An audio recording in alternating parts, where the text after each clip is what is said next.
बहुत दिनों से ये बात की मांग आ रही थी कि एयरक्राफ्ट टरबाइन फ्यूल एटीएफ में जो वेट लगता है उसकी दरों को कम किया जाए। नागरिक उड्डयन मंत्रालय की तरफ से भी इस बात की पहल की गई थी और इसके पीछे ये सोच है कि यदि एटीएफ कम में वेट कम किया जाता है तो जहां एक और उड़ानों की संख्या बढ़ेगी तो उसके साथ साथ किराए में भी कमी आ सकती है। मध्य प्रदेश में अभी अलग अलग शहरों में वेट की दर एटीएफ पर अलग थी।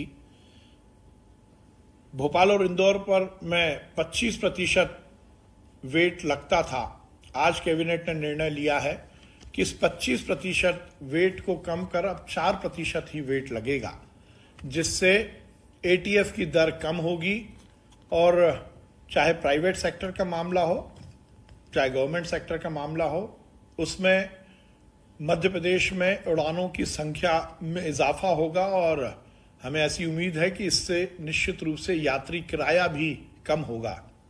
मध्य प्रदेश में विभिन्न शहरों में अब प्राइवेट सेक्टर की जो कंपनियां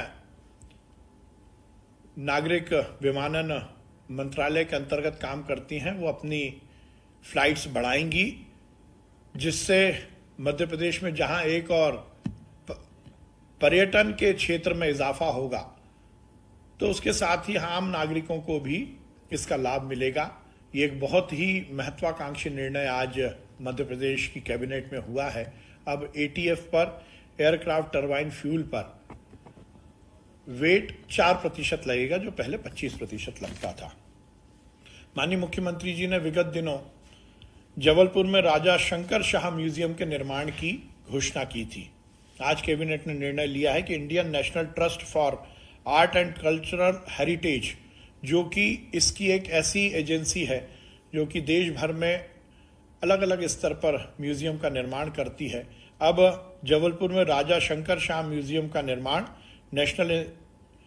Indian national trust for art and cultural heritage करेगी। आज उसको निर्माण एजेंसी बनाया गया है। एक महत्वाकांक्षी निर्णय कैबिनेट की बैठक में हुआ है।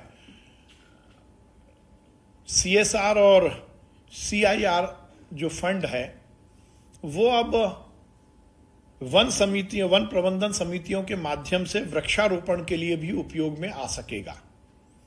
यह निर्णय लिया गया है कि यदि कोई भी कंपनी अपना सीएसआर और सीईआर फंड वृक्षारोपण के लिए लगाना चाहती है तो वन समितियों के माध्यम से वो ये पैसा खर्च कर सकेगी।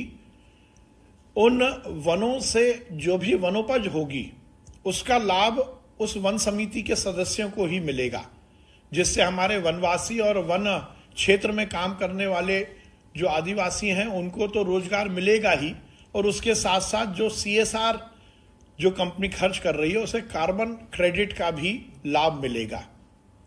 इस निर्णय से बहुत दूरगामी परिणाम आने का हमें लगता है कि दूरगामी परिणाम आएंगे। एक तो वन क्षेत्र बढ़ेगा, जिससे पर्यावरण में निश्चित रूप से संरक्षण में हम बड़ा योगदान दे सकेंगे।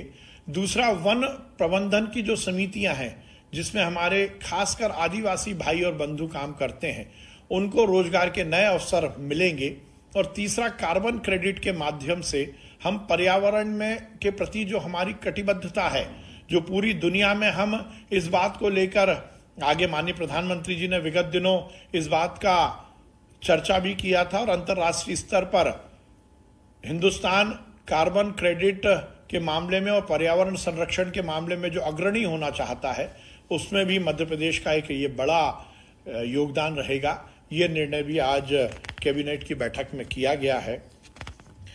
लोक सेवा आयोग के अध्यक्ष और सदस्य की नियुक्ति भी आज कैबिनेट के माध्यम से हुई है। प्रोफेसर राजेश लाल मेहरा को लोक सेवा आयोग का अध्यक्ष नियुक्त किया गया है और डॉक्टर कृष्णकांत शर्मा जी को आयोग का सदस्य नियुक्त किया गया।